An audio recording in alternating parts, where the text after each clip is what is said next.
అందరికీ నమస్కారం. ఈరోజు మన వీడియోలో degree final year 5th semester 3వ యూనిట్ వచన సాహిత్యం. ఇందులో ముందు మాట అనే దాని గురించి తెలుసుకుందాము.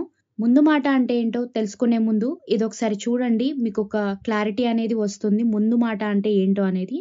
మనం ఏ పుస్తకం తీసుకున్నా సరే సెకండ్ పేజ్ అయినా థర్డ్ పేజీలో అయినా ముందు మాట అనేది ఉంటుంది.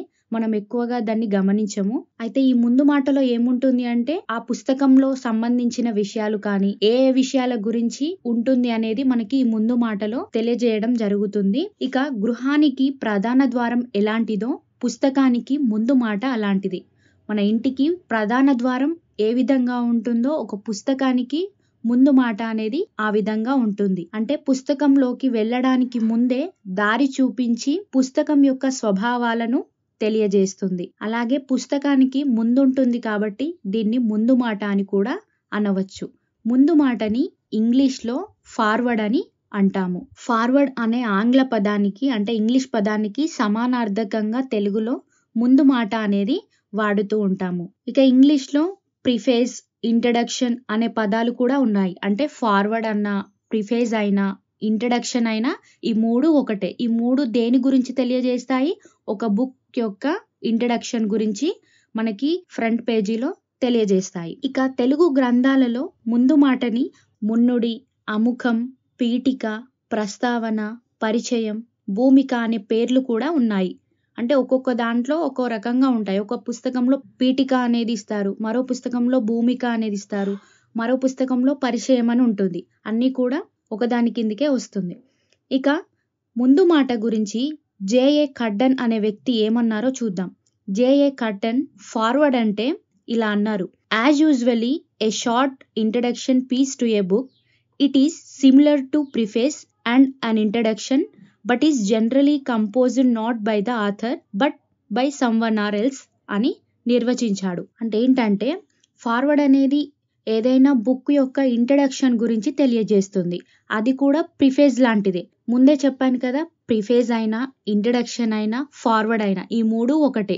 ఈ మూడు కూడా బుక్ యొక్క ఇంట్రడక్షన్ గురించే తెలియజేస్తాయి.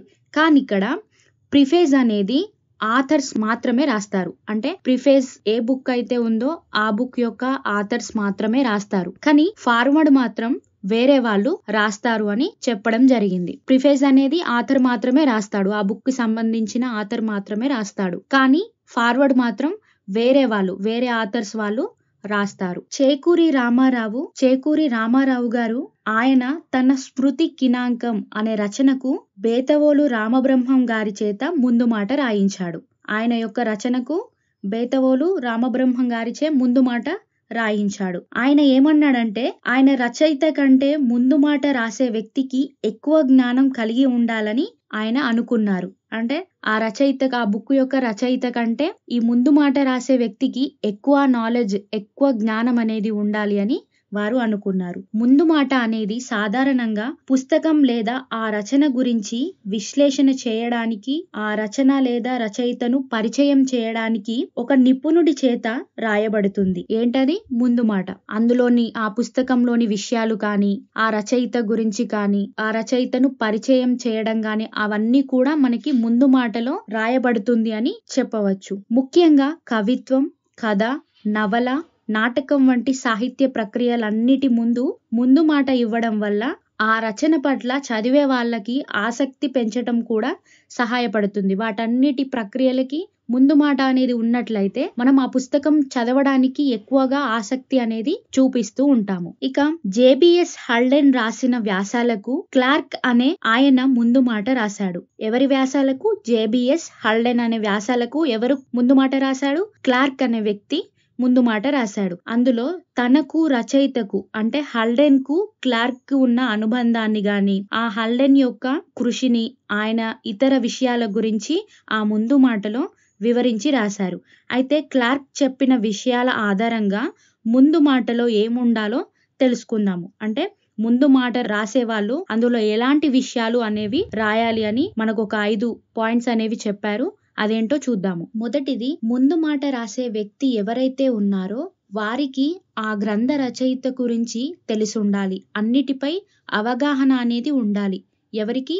ముందు మాట రాసే వ్యక్తికి ఆ పుస్తక రచయిత గురించి తెలుసుంటేనే ముందు మాటలో విషయాలన్నీ రాయగలుగుతాడు.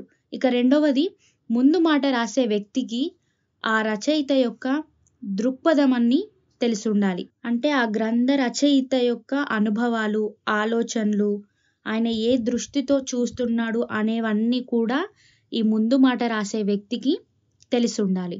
ఇక మూడవది, ముందు మాట రాసే వ్యక్తికి అతను ఏ రచనకైతే ముందు మాట రాస్తున్నాడో ఆ రచన గురించి పూర్తి అవగాహన అనేది ఉండాలి. ఉంటేనే కదా ముందు మాటలో పూర్తి వివరణ ఇవ్వగలుగుతాడు. కాబట్టి ఆ రచన గురించి అన్ని విషయాలు తెలిసుండాలి. నాలుగవది, ముందు మాట రాసే వ్యక్తి రచయితకు, పాఠకునికి సంధానకర్తగా ఉండాలి. వీళ్ళిద్దరికీ అనుబంధకర్తగా ఉండాలి.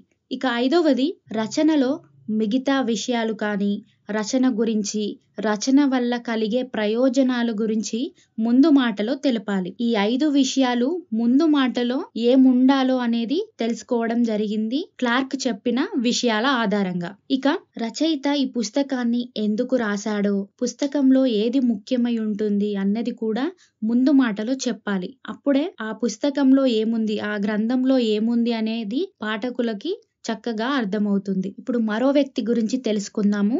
వారే సుహౌహ్లిన్ స్కీ అని ఒక గ్రంథ రచయిత. వీరు తన పిల్లలకే నా హృదయం అనే పుస్తకంలో తన పిల్లలపై ఉన్న ప్రేమ, విద్యా విలువలు, పుస్తకంలో ముఖ్యమైన పాఠాలు, పిల్లలకి ఉండవలసిన జ్ఞానం గురించి వారు తన ముందు మాటలో వివరించుకున్నారు. ఎవరు? సుహౌహ్లిన్ స్కీ అనే రచయిత గారు. ఆయన యొక్క గ్రంథం ఏంటి? పిల్లలకే నా హృదయం అంకితం అనే గ్రంథం. ఇక మరొకరు శ్రీశ్రీ మహాప్రస్థానానికి గుడిపాటి వెంకటచలం యోగ్యతా పత్రం పేరుతో ముందు మాట రాశాడు.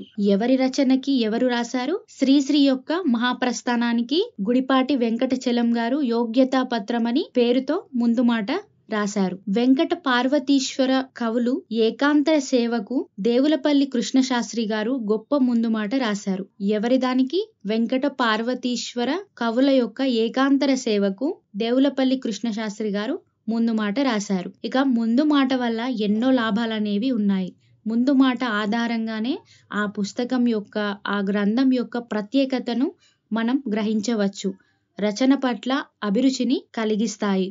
అలాగే ముందు మాట వల్ల రచనను ఎలా చూడాలో కూడా తెలియజేస్తుంది. ఇదంతా ముందు మాట గురించి. ధన్యవాదాలు.